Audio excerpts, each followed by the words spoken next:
Hey everyone, I just picked up this Harbor Freight Predator inverter generator. It's the 11,500 watt and it's going to be a home backup.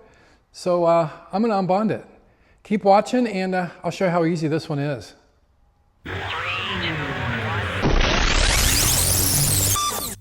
As I mentioned, this is the Predator 11,500 Tri-Fuel Inverter Generator.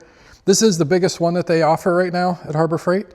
And I was lucky enough to find one in stock and was able to use a 15 off coupon. So definitely helped out with the cost. And I'm gonna go ahead and unbond this today.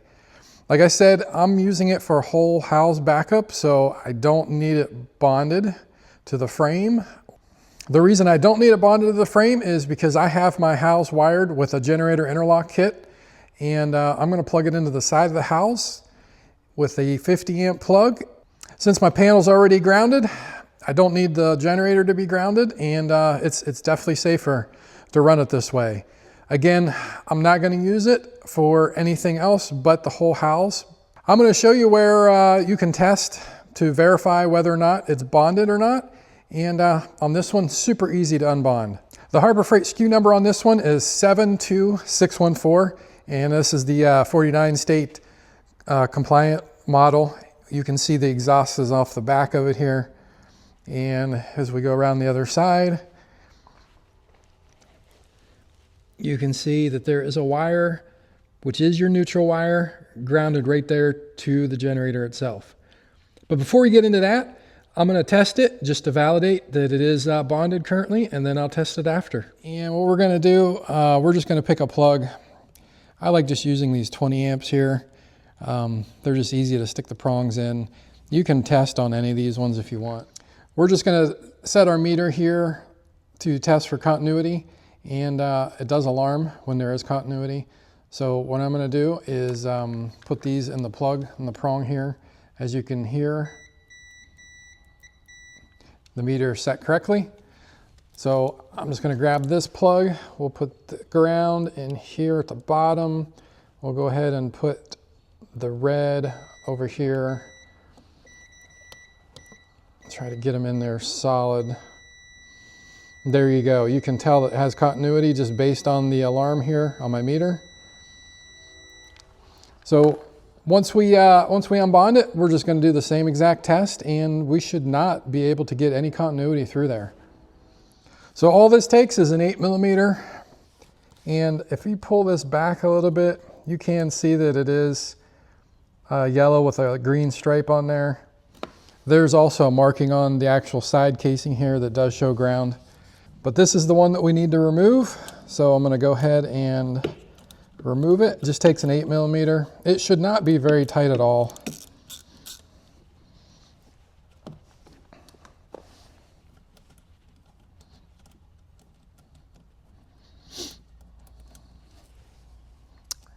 We'll go ahead and take the bolt out, and I'm just going to put it right back in. That way I have it so I can swap this back if I ever need to.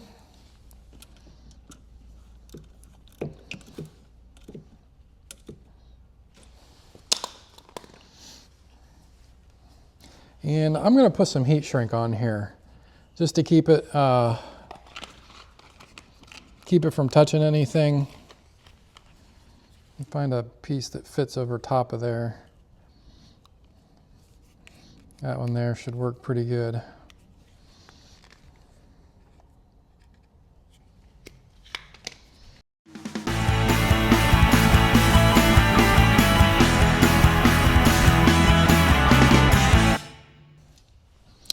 And then what I'm going to do, there's actually a wire right here. It's hard to see. Right up in here. I'm going to go ahead and zip tie that right here so that it's not just dangling loose everywhere when it's running. There's some other wires up in here, but you really can't get to them very well. I think I like this spot.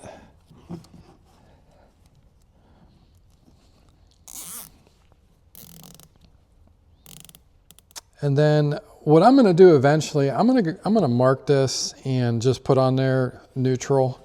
And I'm also going to mark the front where all the power goes in. mark that so that I know that it's been an unbonded generator, just as a reminder and just in case anybody else were to use this. We're back up here on the front and we're gonna go ahead and test this just like we did before and see what we get. So we'll go ahead and put the ground in first, make sure we get a good connection. We'll put this one in, kind of wiggle it around a good bit just to see what we got. There's no tone coming from my multimeter, so I know that both of these are separated now, the ground and the neutral.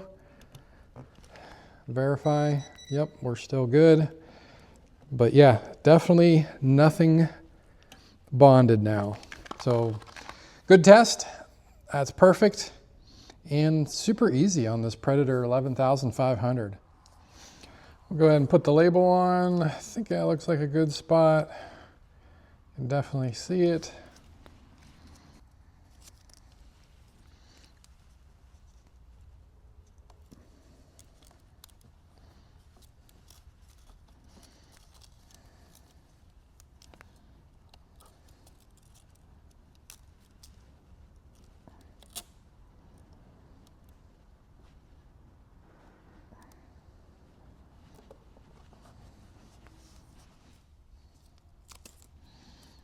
Just gonna go ahead and stick a label on here. Not that I'm gonna forget, but it'd be easy to identify that this is the actual ground wire that was unhooked.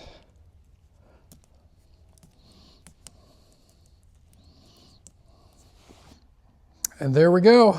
We can go ahead and put the side panel back on and we're ready to go. And that's all there is to it to unbond this generator. Guys, I hope this was helpful. If it was, give it a thumbs up and consider subscribing. And until the next one, take care.